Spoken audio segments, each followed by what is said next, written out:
roller coaster. What's your emotions after that one? Yeah, certainly was. Just let ourselves down in the first half. It was. We showed what we're capable of doing in the second half, but you can't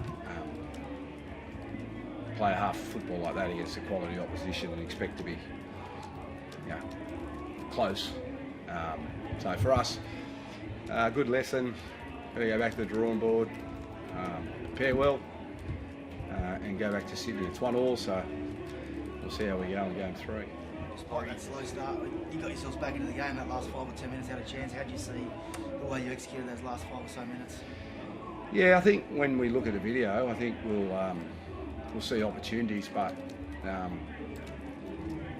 think we created 5 tries to 4, but I just get back to discipline, completions. We were nowhere near the mark in the first 40, so that was disappointing, but I was proud of them obviously in the second half because they dug deep and showed everyone what they're capable of doing, but you've got to go 2 halves. It's an old cliche, but it's true. Aussies didn't help with the 8-0 penalty count. What were your thoughts on that at half time?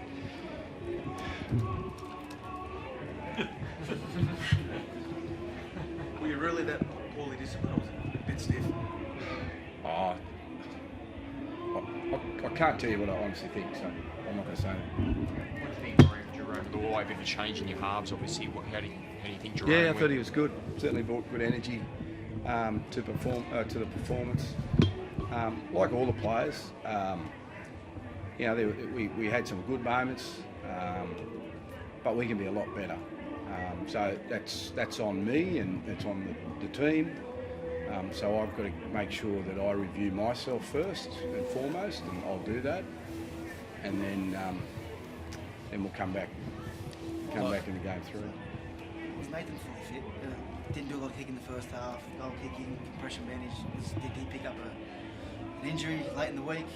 How was he? Nah, he just felt a bit tight in his groin, so we wanted to sort of limit the amount of force that he put through there. He's a tough kid, Nathan. We know what a quality player he is, but he's tough, and his groin was tight, but he got through okay. Was there ever any concern over what they would have played? No. Laurie, can I get your version of events around the Jerome Luai alleged eye hand on face incident that was placed on report for? No. Isaiah, you aware of that one? On Ruben Cotter? First half. I thought it was just like a facial. Yeah. So, I didn't see it up in the footage. Like, he put him on report, but I didn't see why. I thought it was facial. There was a fair few of those in the game. But we saw a fair few of them in game 1 too. So you're disappointed with the Pack's performance? I mean, you had them under the pump in game 1, but they really fired up, didn't they, the Maroons tonight? They did. The midfield. Yeah, they did. We're own worst enemies too. Like, on our try line a lot, just through our discipline, through errors. Like, we just couldn't get out of our own way at the moment, at the time, and then they had all the momentum. So that was obviously, to be fair, it was a game of 2 hours. I felt like we probably had momentum through the middle of the field in that second half, but you can't do that to a pack like that who are obviously emotional off the back of game 1, but just more so as a team. I just felt I thought Cam Munce was running a lot. Which all they just wanted to be in the game, and when things are going right for you, everyone wants the ball. So we just didn't do a good enough job of just holding our hands up. We just compounded too much. Well, it was ill-disciplined. We'd finally get the ball back, and we'd drop the ball early. Wouldn't get a good set end. Thought we spoke about it really well at half time. There was no panic, so that was a really good thing. But you just can't miss a jump in this. Sometimes scoring the first try can be a bad thing, and it might have been that for us tonight. But the good thing is we've got an opportunity now back home in the decider, and there's nothing better. Isaiah, what did you make of the 8-0 penalty count? Did you get an explanation from Ash what was going on in that first half? There's certainly a few that we're shooting ourselves in the foot with, and they're just penalties. Other ones 50-50.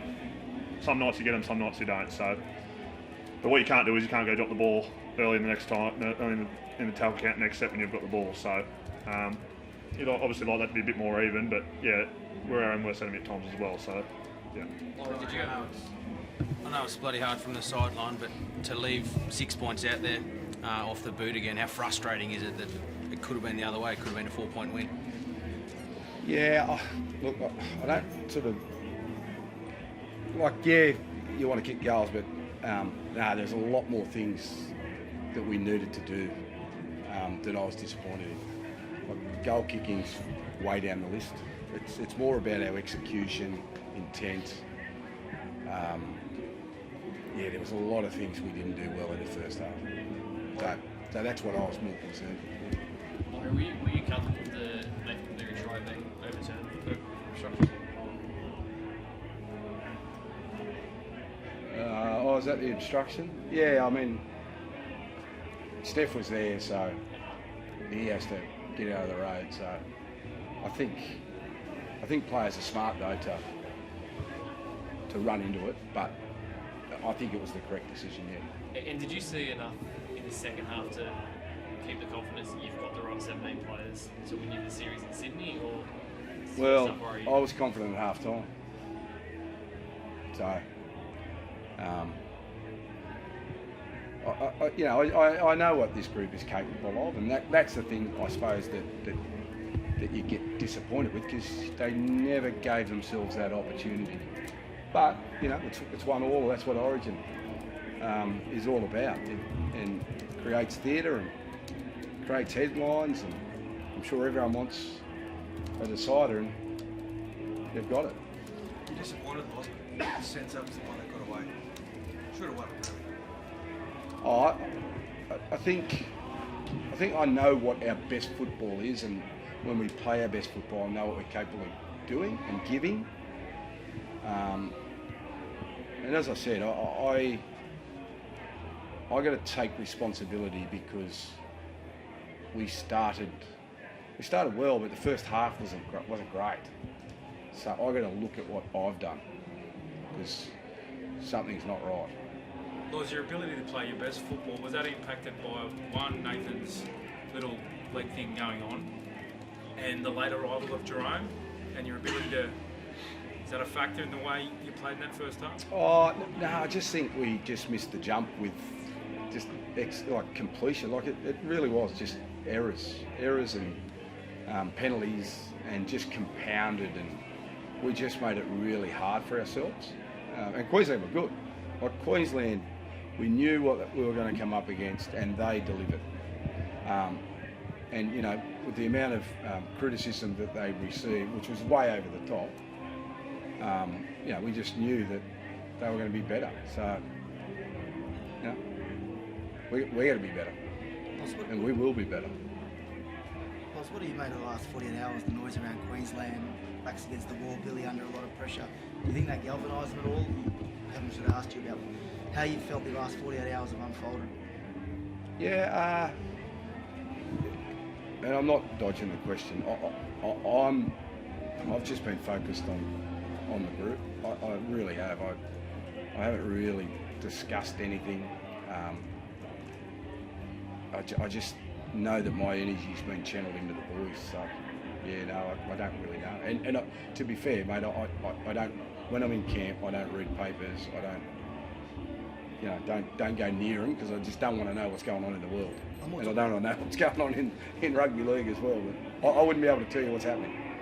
I'm talking about Cameron months after the game, talking about how they wanted to do it for Billy, and that was a motivator. Do you think that was a set thing that might have galvanised them a little bit, that motivation, mate, for the coach? Yeah, I don't know.